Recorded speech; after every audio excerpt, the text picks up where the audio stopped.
What up bros, I'm Frank. This is a video review of the Nerf Elite Hyperfire. This blaster is a magazine-fed, fully automatic blaster that's also flywheel powered, very comparable to the Nerf Rapid Strike.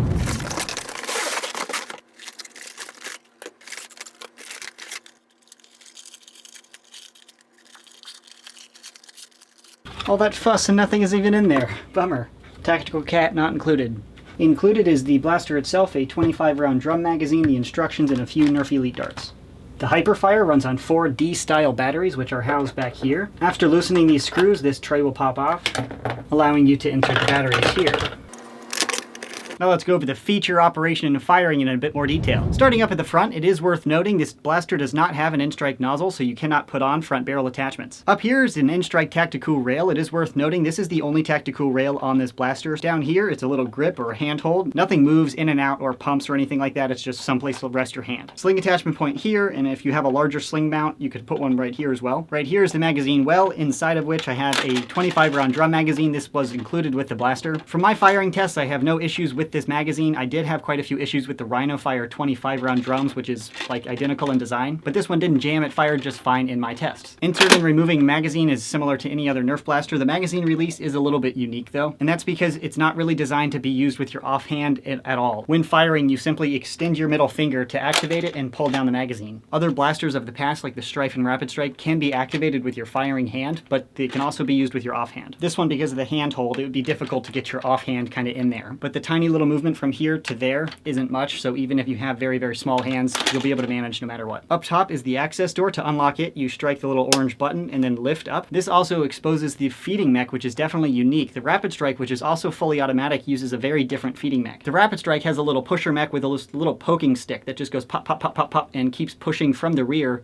the darts into the flywheels. The Hyperfire has something of a conveyor belt that rotates on top like this and then grips the top of the dart and then flings it into the flywheels. Shutting the access door, you just push it down, but then you definitely want to lock it back where the blaster won't actually fire. Moving to the trigger unit, this one is the rev trigger that makes the flywheels rev up like that. This button here is again the magazine release, which I already covered, and then obviously the primary fires the darts. This blaster does not have a mechanically or electronically controlled semi-automatic mode. It is full auto only, meaning you can't crisply shoot off just one at a time, so you kind of just hold down the trigger and go, or you don't. The grip region is very small and pretty cramped. I feel like this grip would be more appropriate in the Rebel line if you need an analog there. The bottom portion is pretty small and this thumbhole stock is very little, so it feels very tight and cramped and uncomfortable due to this little ledge here, or the thumbhole stock concept. There have been thumbhole stocks in the past from Nerf that I felt were very comfortable. This one, not so much. And I realize a lot of guys are like, oh Coop, you're an adult, you're 24, of course it's not going to fit you, it's designed for children. I do have long hands, but I don't have wide or fat hands. I have pretty thin hands. And I mean, come on, look at this right here. That is small. That's small and cramped. Thumbhole stocks are generally comfortable if you hold them perfectly, exactly how they're supposed to be held, but then if you want to have a weird shot or move around a little bit, this guy just rams into the palm of your hand. It's irritating. And moving back to the stock, this little orange piece, it looks cool, but it doesn't have like a function to point out, and then sling mounts back here and here. And as I already covered, this is the battery tray in here, so you remove these screws, you pop off the plate, then you throw in the batteries. And as a flywheel blaster, this blaster does not operate without those batteries. If you don't put them in, you can't shoot it at all. Operating the Hyperfire is similar to any other Nerf blasters. You load up the magazine, put it in, assuming you have batteries in, you rev up, and then you fire. Firing footage right here.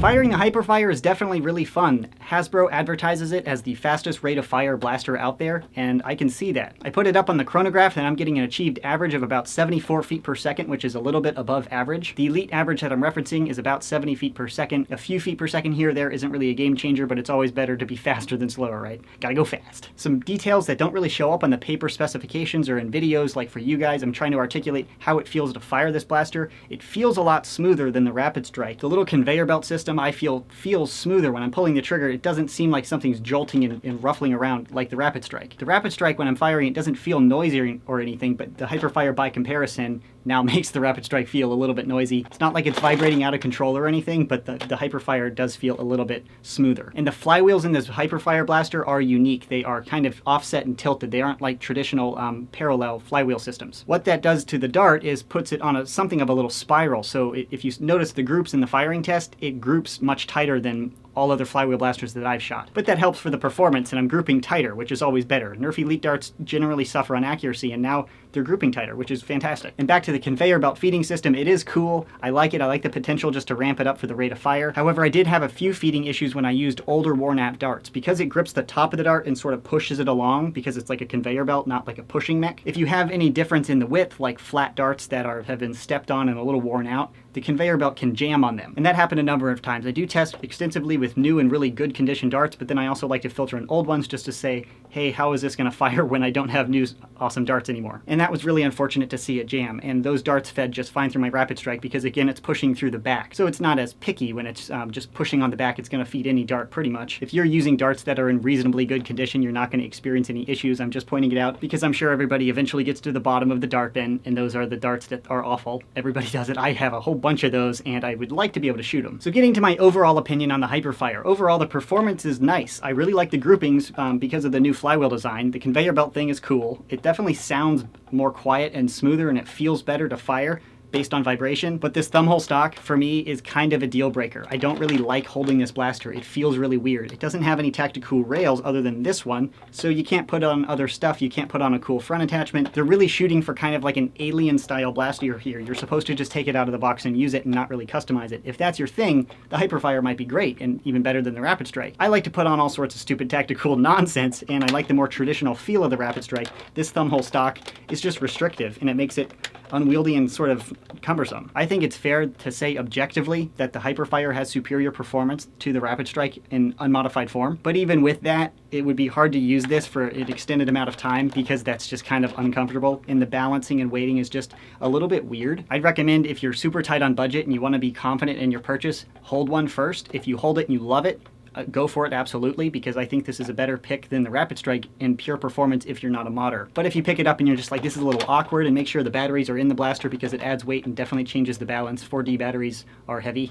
And if you're still like, that's a little bit weird, maybe go with the Rapid Strike. Other than the few jams I already mentioned with really worn out crappy darts, I didn't have any issues with this blaster. The magazine fed just fine. The blaster shoots really well, it groups really well, and the velocity is slightly above average. So overall, on paper, it's a great blaster. So yeah, super indecisive, unclear, vague conclusion. I'm sorry, that's the best I can provide. This is a quirky blaster. I will leave a purchase link to the Hyperfire in the description box when it becomes available. Please note, this was a leaked blaster. This is not supposed to be a pre-release. This should be the final version, but it was a leaked blaster. It's not supposed to be on the market right now. Walmart slipped up and sold a few online, and Mark from SCS&W, the Nerf group in Chicago, was nice enough to lend me his. This is not actually mine. He sent it down just for the review. Thank you very much. If you guys are in the Chicago area, check out his Facebook group in the description box if you want to fling foam. But that's super awesome of him to let me use it. Unfortunately, that does mean I will not be modifying this or having anything beyond that because I'm sending this back to him tomorrow. So that concludes the review. Thanks so much for watching, and as always, stay tactical.